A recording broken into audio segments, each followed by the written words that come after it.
Now, welcome to another Mandalorian re-review, but this time it's the Book of Boba Fett, Episode 6, also known as Chapter 6? Chapter 6, or also known as...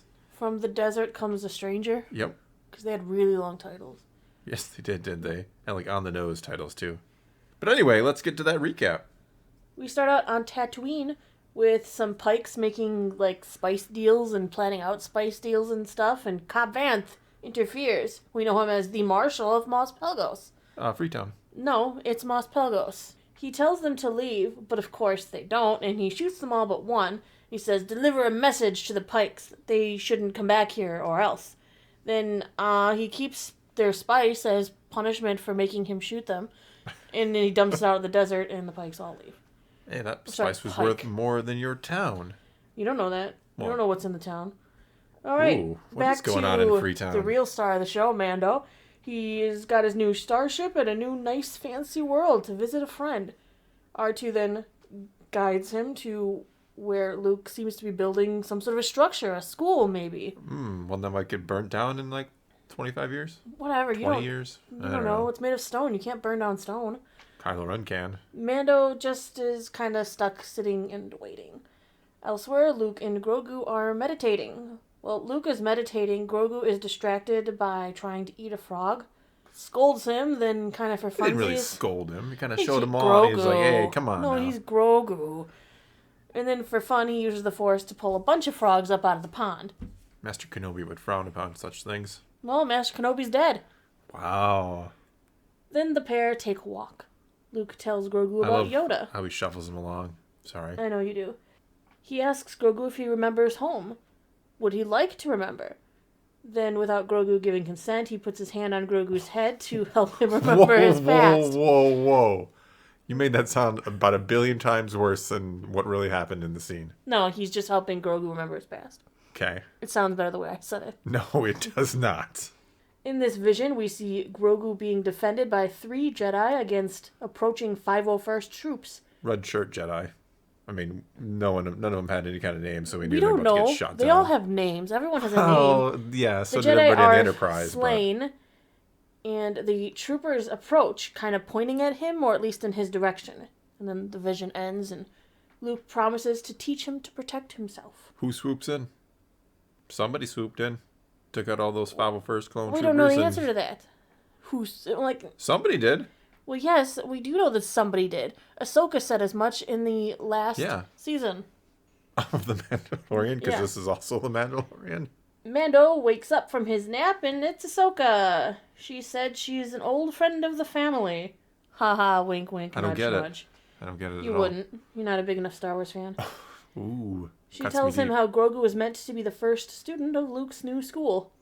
But he wants to see Grogu. But Ahsoka's like, how about we take a walk instead?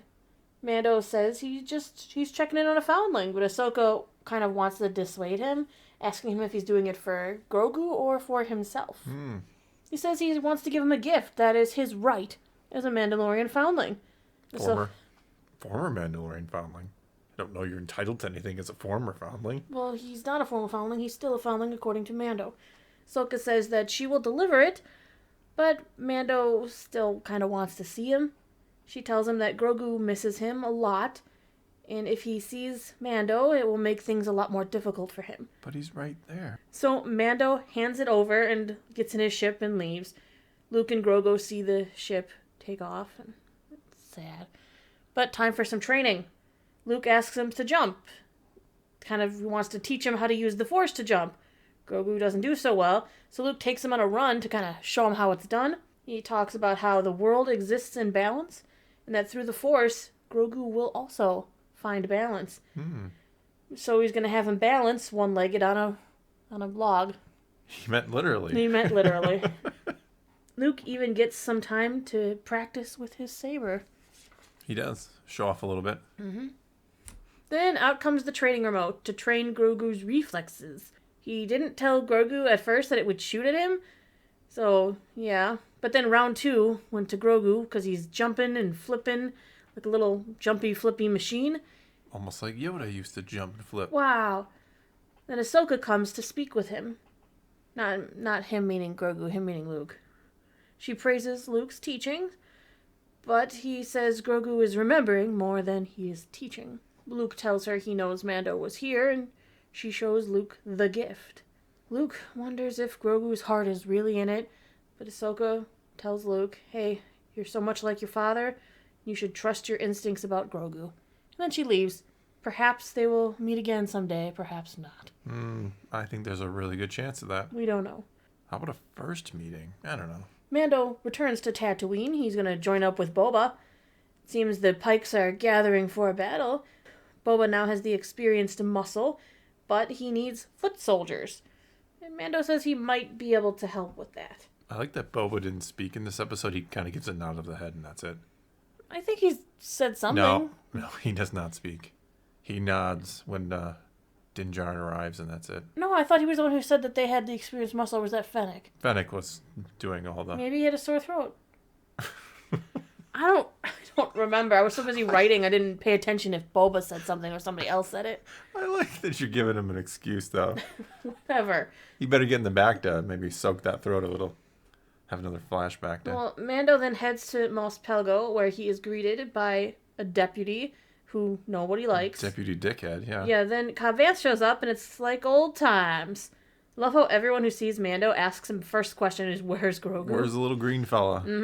Mando asks for Vanth and the townsfolk to help with the Pyke business. Oh, and the town's now called Freetown. The deputy corrected him now. Yeah, it's been called that for a little while now. But when Cobb Vanth was talking to the Pikes, he said, hey, this ground over here is Mos Pelgo, and that over there is Mos Pelgo. The Pikes would have been like, what the hell's Freetown? And now the deputy's like, it's Freetown. Yeah, but Mando's going to get that more than the Pikes. The Pikes would have been like, we don't care. Mando at least is like, oh, okay, that's cool. Well, clearly they didn't tell the map makers. Not yet. Nah, They'll get in touch with maybe them. not ever. The town doesn't really want to fight, and Mando almost begs. You know, he's sounding pretty like, come on, man. I don't want to ask for a favor, but... And Vance says he'll see what he can do. As soon as Mando leaves, Vance wants to call the town together to, have a meeting and let's talk about this and whatnot. But a lone gunslinger is headed into town. Mysterious stranger, one could say. Someone who looks kind of like a swollen Cad Bane.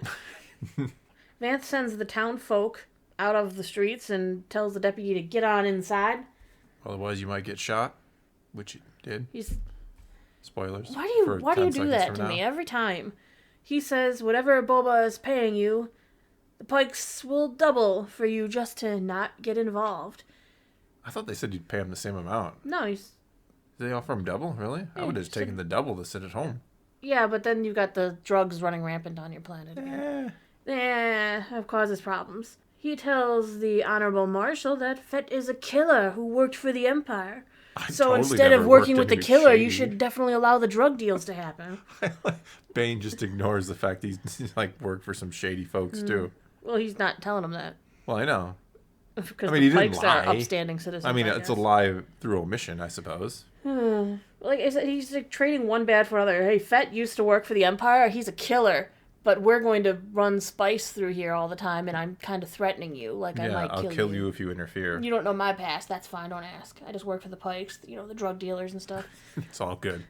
Cobb Vanth says, tell the spice runners Tatooine is closed for business. And then, here we have it. Draw!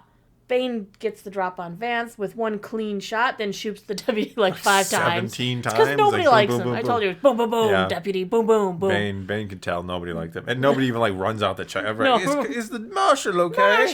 Marshal Vance, are you okay? What about Deputy Dickhead? No, we can't. We already dug a hole out back for him. As soon as we saw Bane showing up, we were hoping. Bane tells the town, everyone will be fine as long as the spice flows in the Pike's own Tatooine. The spice must flow. Then we flash because we have to go to another new location.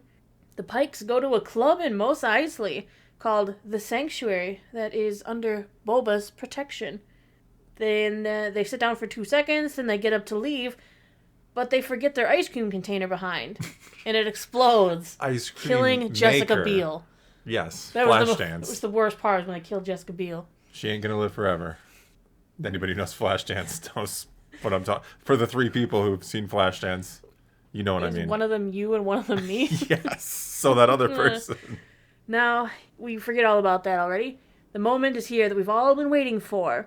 Luke sits with Grogu, and shows him the chainmail Beskar and also Master Yoda's lightsaber. He says Grogu can choose only one. If he chooses the armor, he will return to Din, as he is giving into attachment, forsaking the Jedi way. Choosing the lightsaber makes him the first student in Luke's school, but he may never see Mando again. May. Which do you choose, he says. What do End I choose? episode. I take the lightsaber, but that's me.